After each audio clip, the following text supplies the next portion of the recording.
بسم اللہ الرحمن الرحیم۔ اللہ کے نام سے شروع جو نہایت مہربان رحم والا۔ محترم حضرات، السلام علیکم ورحمۃ اللہ تعالی وبرکاتہ۔ نحمدہ ونصلی ونسلم علی رسولہ الکریم۔ سائل نے سوال کیا ہے کہ حضرت وحشی پرندے پالنا کیسا ہے، جیسے طوطا ہے، مینا ہے، طرح طرح کے رنگ برنگی چڑیاں ہیں وغیرہ وغیرہ۔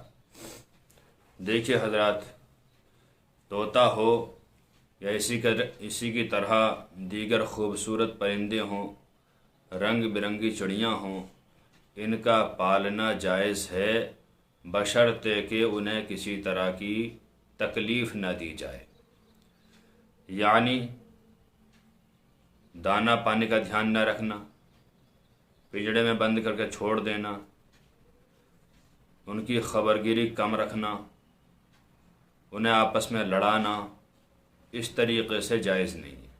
لیکن ہاں، محبت میں پال رہا ہو، شوق ہو اور دانہ پانی کا بہت زیادہ خیال رکھتا ہو، کسی طرح کی انہیں کوئی تکلیف نہ دیتا ہو، تو اس صورت میں طوطا، مینا، لعل اور دیگر خوبصورت پرندے پالنا جائز ہے۔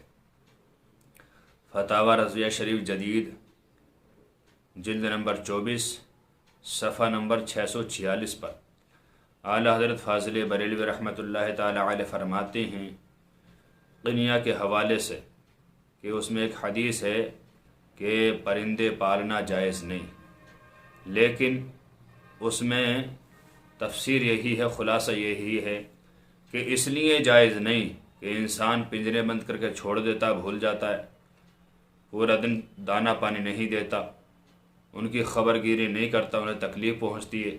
اگر وہ پنجرے میں بند نہ ہوتے تو کہیں بھی جا کر اپنا پیٹ بھر لیتے اور پانی پی لیتے۔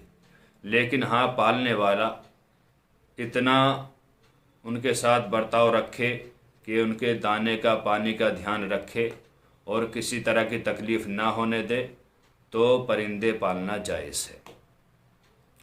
تو اس والی بات سے پتہ چلا کہ اگر ہم طوطا پالیں، مینا پالیں یا اور کوئی خوبصورت چڑیاں پالیں تو بہت زیادہ ان کی خبر گیری رکھنی چاہیے، بہت زیادہ ان کا دھیان رکھنا چاہیے، انہیں پانی کی، دانے کی، کسی طرح کی کوئی پریشانی نہیں ہونی چاہیے، کسی طرح کی کوئی تکلیف انہیں نہیں دینی چاہیے، تب تو پرندہ پالنا جائز ہے، ورنہ جائز نہیں ہے۔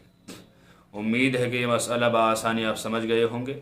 اللہ تعالی سے دعا ہے کہ اللہ تعالی ہمیں خوب علم دین سیکھتے رہنے کی توفیق عطا فرمائے۔